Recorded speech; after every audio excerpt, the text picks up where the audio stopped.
ஏசாயா தீர்க்கதரிசியின் புஸ்தகம் 1 அதிகாரம் 10-12 வரையுள்ள வசனங்களும், வெளிப்படுத்தின விசேஷம் 2 அதிகாரம் 5 வசனம். சோதோமின் அதிபதிகளே, கர்த்தருடைய வார்த்தையை கேளுங்கள். கொமோரோவின் ஜனமே, நம்ம தேவனுடைய வேதத்துக்கு செவி கொடுங்கள். உங்கள் பலிகளின் திரள் எனக்கு என்னத்துக்கு என்று கர்த்தர் சொல்கிறார். ஆட்டுக்கடாக்களின் தகன பலிகளும் கொளுத்த மிருகங்களின் நினமும் எனக்கு அரோசிகமாயிருக்கிறது. காளைகள் ஆட்டுக்குட்டிகள் கடாக்களுடைய இரத்தத்தின் மேல் எனக்கு பிரியமில்லை. நீங்கள் என் சந்நிதியில் வரும்போது என் பிரகாரங்களை இப்படி மதிக்க வேண்டும் என்று உங்களிடத்தில் கேட்டது யார்? ஆகையால் நீ இந்த நிலைமையில் இருந்து விழுந்தா என்பதை நினைத்து மனம் திரும்பி ஆதியில் செய்துகிறே செய்வாயாக.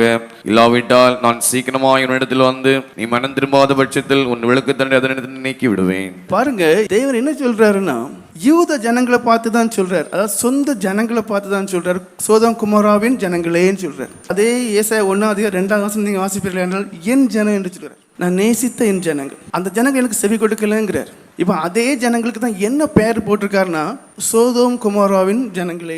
அப்போ யாரோட சொந்த ஜனங்களை ஒப்பிடுகிறாருன்னா, அழிக்கப்பட்டு போன கீழ்த்தரமான பாவங்கள் செய்ததான அந்த ஜனங்களோடு ஒப்பிடுகிறார். நீங்க வெளியரங்கமாக செய்யக்கூடியதான காணிக்கை, இல்லைன்னா பண்ணக்கூடியதான உபவாசம், இல்லைன்னா நீங்க பண்ணுற அந்த காரியங்கள் எதுவுமே எனக்கு என்னத்துக்குன்ட்டு இதை எதுக்கு இந்த இடத்துல கொண்டு வரேன்னா, கிறிஸ்தவர்களாய் சொல்லக்கூடியவங்க, விசுவாசின்னு சொல்லக்கூடிய ஜனங்களுடைய நிலைமைகள் பரிதாபமா இருக்கு. வெளிப்புற தோற்றத்துக்கு எப்படி இருக்கிறாங்க? தேவனுக்கு பிரியமான ஜனங்களா இருக்கிறாங்க.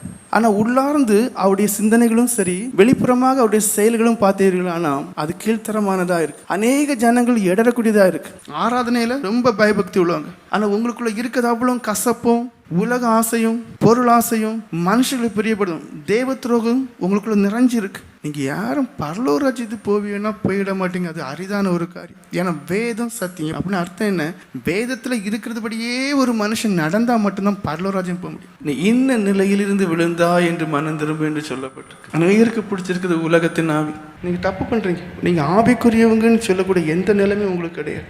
அநேகரை பாருங்க, ரொம்ப போய் சொல்றாங்க. ஆனா இன்ன நிலையிலிருந்து விழுந்தாங்கிறத நிலைமை தான் யாருக்குமே இல்லை. இங்கதான் இருக்கிறீங்க, ஆனா யாருக்குமே என்ன இல்லைன்னா உணர்வு இல்லை. என்ன உணர்வு இல்லை? தான் போய் பேசுறேன், தன்னிட்ட என்னென்ன நிலைமைகள் இருக்கு, இவ்வளவு பரிதாபமா இருக்கிறேன், கீழ்த்தரமா இருக்கேன், உலகத்தின் ஆவி பிடிச்சிருக்கு, அப்ப நான் இப்படி இருக்கக்கூடாதுங்கிறது அந்த எண்ணம் இல்லை. இன்ன நிலையிலிருந்து விழுந்தா என்கிறத ஒவ்வொருத்தங்களும் புரிஞ்சிடும். கொலோசியருக்கு எழுதின 3 அதிகாரம் 9 வசனம் சொல்லுது, பொய் பாவம்னு இருக்கு. ரோமருக்கு எழுதின 3 அதிகாரம் 14 வசனம் சொல்லுது, உங்க வாயில சாபமும் வரக்கூடாது, கசப்பான வார்த்தை வரக்கூடாது. ஆனா சாபம் போடுறீ, மனசுல கசப்பை வச்சு கசப்பான வார்த்தைகளை கொட்டி தள்ளுறீ. இதெல்லாம் பாவம்னு தெரியல. நீ இன்ன நிலையில விழுந்தாங்கிறத முதல்ல இருங்க. நான் உங்களுக்கெல்லாம் எப்படி ரட்சியை போட்டுட்டேன், இப்போ அதெல்லாம் காத்தோட போச்சு, அந்த உணர்வு இல்லை. இப்பவும் நான் அனுபவத்தோட இருக்கிறேன்னு தானே இல்லை, உங்களுக்கு ஒரு அனுபவம் கிடையாது. கலாத்தியர்கள் 5 அதிகாரம் 20 வசனம் சொல்லுது, பகை, வெறுப்பு, விரோதம் இருக்கக்கூடாது.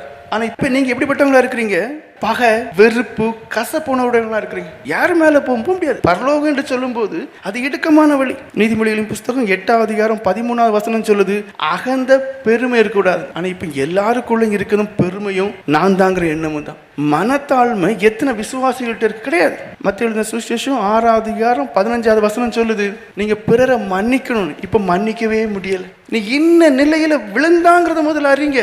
செத்தான் நரகம். ஒரு நிலைமை பரிதாபம். உனக்குள்ள கசப்பு இருக்கு, உன்னால தாய் தகப்பனை கவனிக்க முடியல, உன்னால மாமனார் மாமியாரை கவனிக்க முடியல, அதெல்லாம் வேத வசனத்துக்கு மாறான வாழ்க்கை. உன்னால அடுத்தவங்களை மன்னிக்க முடியல, உனக்குள்ள எந்த அனுபவம் இல்லை. கண்டுபிடிங்க, பரலோக ராஜ்யம் எல்லாருக்கும் கிடையாது. அழைக்கப்பட்டவர் அநேகர் தான், தெரிந்து கொள்ளப்பட்டவர் சிலர். யார் அந்த தெரிந்து கொள்ளப்பட்டவர்கள்?